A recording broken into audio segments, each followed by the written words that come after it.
Hey, good morning. Welcome, St. Patrick, to Cyber Sunday School. I have with me a special guest on this very last Cyber Sunday School of this series. This is, how to introduce Joseph Matthew Sliger. This is my only friend that I have who has been my friend since birth. Matt was born 9 months before I was. Is that right? Is it 9 months? That's right. I was eagerly awaiting you. I was late, as usual, but I did arrive, and then I showed out. Matt is also biologically my first cousin, but we have surpassed that. He is my dearest friend, and he's also a fellow ordained minister of the gospel. And he lives and ministers here in town. He may look familiar to you, not only because of how we look, but also because he's actually preached the gospel in the pulpit at St. Patrick about 4 years ago when I was installed as an elder at St. Patrick. So welcome, Matt. Why don't you just say maybe a couple of words about who you are? I think you did a good job doing that, explaining that. Yeah, grew up across the street from Josh. We have walked with one another through a lot of seasons of life, and now we're both thrilled to be able to do what we do and teach the gospel and love the church and live in Memphis. So that's what I do. The same thing Josh does, just in a different congregation. So. Yeah. So Matt is at Southwoods Baptist Church on Germantown Road. Is it South Germantown Road, or is That's it correct? Just, South Germantown Road. That's right. So pretty close to Winchester. And if you like what he says here today, and you've been really annoyed with me and Jim lately, you just go on over and you'll be well taken care of. It kind of reminds me of a story that I heard the other day that there was this man who got shipwrecked on an island, and when they discovered him, there were 4 buildings that were there that he had built. And so someone said, what are these 4 buildings? And so he named them, and he said, okay, so this first one, this is my house. This is where I live. The second one is my school, so that if I do find a woman and have children, then we'll have a place for them to be school. And then the third one is my church. And he didn't mention the fourth one. And they said, what's with the fourth one? And he said, that's my old church. That's no condemnation if that's your story as well, but Southwoods is a great church, and we love them. Thank you. As is St. Patrick's. Matt has actually kind of a similar situation going on at Southwoods in that his senior pastor was the founding pastor of that church, just like Jim was the founding pastor of ours. Mm-hmm. But Matt's been at Southwoods a lot longer than I've been at St. Patrick. Was it 13, 14 years? 2007, like yeah. And your title is now co-pastor? Correct. Yeah. So he's been around for a while, and we are so glad that he's here talking with us today. Now, one of the pleasures that I have in our relationship is Matt will send me the text of his sermon, usually on a Friday, and so I get to read that in advance, and I think he's looking for some critique or feedback, but usually I just kind of give affirmation, like, yeah, that's great. That's how I would say it. If I were on my game. And so I noticed that your text this week actually is kind of parallel to our text. Why don't you say a little bit about your text, and then I'll say how they're similar. Yeah, so we've been in Pentecost, or on the day of Pentecost, for a few weeks. And so I have the end of that sermon where Peter, the crowd is pierced to their hearts, and they say, "What shall we do?" And Peter tells them how to respond to the gospel and what has been proclaimed about Jesus in that text. And so, and 3,000 believe and become part of the fellowship there in Jerusalem. And so Acts 2, the end of it, 37 through 41, actually. So. Now, the thing that was really exciting to me was I spent all of this week kind of wrapping up 1 Peter chapter 5. Okay. With chapter 5. And so a lot at the very end, he kind of gets a little bit biographical, and there's some subtext there as well. As he's encouraging the body, I keep on thinking, oh man, in light of Peter's story, the things that he's saying are huge. You know, he's talking about shepherds, and then you go back to like John 21 where Jesus says, do you love me? Feed my sheep. and now he's kind of, mature in his ministry, and he's encouraging other shepherds to feed the sheep, to take care of them, to nurture them. Your text is like, days or weeks after the biggest failure of his life. Right. But Jesus says, feed my sheep. And then we're hearing his first sermon. Yeah. After Jesus tells him to feed his sheep, now he's feeding the sheep. Right. And it's wildly successful. But there are a lot of ups and downs in Peter's ministry as an apostle and an evangelist, and as a minister of the gospel, and what we might call an elder. And so in this text, 1 Peter 5, I love in the first 2 verses, you get all 3 New Testament words for that office. He says, I urge the elders among you to shepherd the flock and to exercise oversight. So you've got elders, which is, what's the word, the Greek word? Presbyteroi. Yeah, and so what's a good English word that sort of gets its root from presbyteroi? Elders. And you might even say Presbyterians. Oh, you could. You could. So I thought you wanted me to so the translation we use is elders, right? But a good English word that comes from the Greek word, yes, you would say Presbyterians. Yeah, correct. Presbyterians. So, and then the next word is shepherds, which is poimen. That's right. Is that? Poimen, yeah. Which is also pastor, right? So correct, shepherd, pastor is the exact same word. Right. And then the last word is overseer, which is episkopos. Episkopos, right? Or episkopoi, yeah. Right, so we get Episcopalian maybe from that, and it's overseer or maybe bishop even. Right. And those words are used interchangeably in the New Testament. It's all referring to kind of this one office. Especially in Acts 20, yeah. Yeah, especially. Right. But 1 Peter 5 is the other main text, yeah. Yeah, so elders, and when the word elders is used, it's presbyteros or presbyteroi, right? Yeah, and so my church, actually like your church, is what we would call Presbyterian in the sense of being elder-led. Right. Now the difference in a Southern Baptist church, especially a Reformed Southern Baptist church and a Presbyterian church, is in how those churches relate to each other, like the formality of the relationship, but they're connectional regardless with other churches. Correct. But within the local church, our governance is very, very similar, right? It's a plurality of elders working together to shepherd the flock that is among them. And we've got these distinctions where we say teaching elder and ruling elder. You talk about them a little bit differently, don't you? Yeah, we just downplay that distinction a little bit, but what the terminology you described is very similar to what we do. I mean, it is elder leadership, and so we do have a plurality of elders, and we consider that they lead. And we just don't distinguish between teaching elders and ruling elders, maybe as much as some other denominations.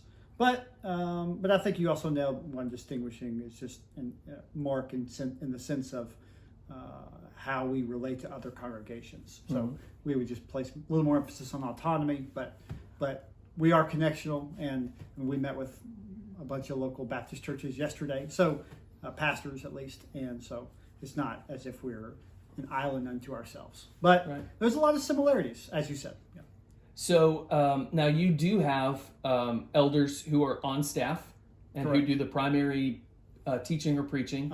And then what do you use the word like lay elders? Yeah, Is that how we you use that. We use that term. I mean, it's not intended to create categories within the elders, but there are elders in our body that are dentists or doctors or in advertising, but they all meet the qualifications of 1 Timothy 3. They're all incredible teachers, know the scriptures, live above reproach, and they just do so in a doctor's office or in an advertising firm or something like that. So, and then those of us who don't have the skills to do those things work at the church. So, kidding, but yes. All right, so you downplayed your skills a little bit, so I'm gonna play them up a little bit. So you've gotten the opportunity because you weren't in dental school to spend a lot of time in seminary and earned a PhD in New Testament studies. And so what was your specific area of expertise? Well, it's applied theology, but but my advisor was an ecclesiologist, you might say.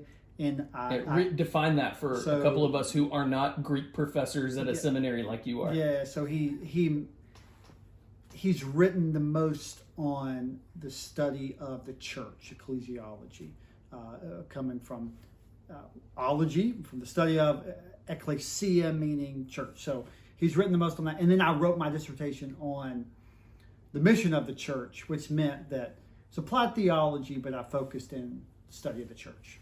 And what is the mission of the church? Ask Twitter. No, there's it's a complicated subject.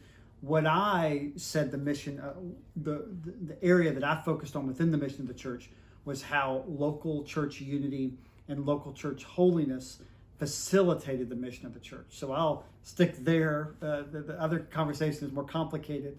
But, I think the mission of the church is to both be and do.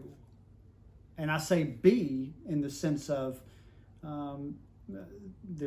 being precedes doing, but both be and do what God has called his people to be and do, and make disciples of all nations, teaching them to observe all that I've commanded you. Mm-hmm. However that plays out in current vernacular is challenging, but that was my study. So what role does eldership play in the mission of the church? Yeah, that's a good question. Well, I actually think that I wrote on unity and holiness. And I think the unity of the elder body, for example, ought to be a microcosm of what they expect of the congregation. Mm. So you can't teach something that you aren't also modeling. And so there is, so that's one way that unity, one way that elders can help facilitate the mission. If part of the mission is for the church to be unified, which I would say it is, then the elders have to model that. So relationally, and as they work through various issues, and then holiness. I mean, the reality is elders have to, I think of 1 Peter 5, that there's a sense of being an example to the body. And so that's one way that elders facilitate the mission of the church. They're teaching things and they're living them out. They're living out what they've taught. So, and then they have to live out the mission themselves. Elders. Yeah. So being one of the qualifications, being considered well or by outsiders, or thought of well by outsiders. That means that my neighbors ought to think I shouldn't have destroyed my reputation with my neighbors. I saw recently, driving down some road close to my house, that all these yard signs are out now. Happy birthday, so and so. People drive by. And it said, "We appreciate our pastor," this huge yard sign. Wow. And I thought, boy, I hope he has a good relationship with his neighbors when I drove by. So anyways, that's part of it. You got to live out the mission. Yeah.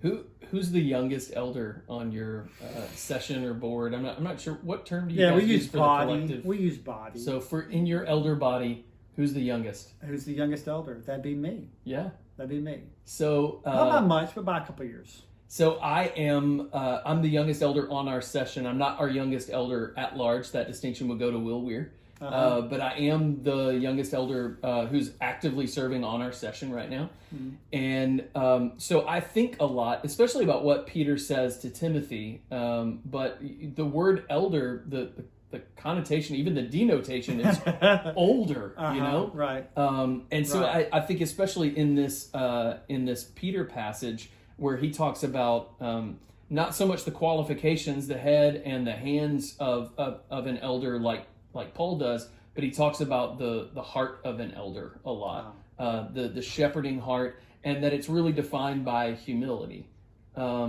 So those things go together a lot for me, being a young elder which is almost seems like a contradiction. Correct. How have you seen that play out in your ministry, where maybe the majority of your congregation is actually older than you, but you're called elder? One thing that you have to think about is the office, as you said earlier, the office of elder is not only defined by the term presbyteroi. So there are three terms that describe the same office. So you have presbyteroi, episcopoi, poimen. And so, yes, one of the things, those three terms I think really describe functions of the same office. Mm-hmm. There is a maturity expected. Even the qualifications say not a new convert. So Right. there is a certain maturity. Because he'll be puffed up. Correct. There is a certain maturity expected. But we also have to think about, think of the lifespan 2,000 years ago. Mm. Right? Some of these guys... We are old. Correct. Yeah. Thanks for the reminder. But absolutely, we are. And in that era, we certainly would have been. And so certainly they probably grew up more, they didn't have extended adolescence like we might, but they grew up more quickly than we do. Mm-hmm. But we just have to be careful about placing arbitrary ages on things. But at the same time, I am the youngest elder. And so that means that, and thankfully, all the other elders have been incredibly intentional in investing in me. Mm-hmm. And the other guys around my age, there are guys around my age. So I'm 38. There's a guy who's 40. There's a guy who's 41. So it's not like these guys are, I'm not the youngest by 10 years. Right. So they're investing in us, the guys who are 15, 20 years older than us. But because they care about the future. Like you can't just, there needs to be, if you're going to do a Venn diagram, there needs to be some overlap amongst the elder body so that in the future, 20 years from now, I've learned from these guys how they make decisions, how they think through things, the emphasis on prayer amongst the elder body, so that it's not just 20 years of these guys and then 20 years of the next guys. Mm-hmm. So that means that now that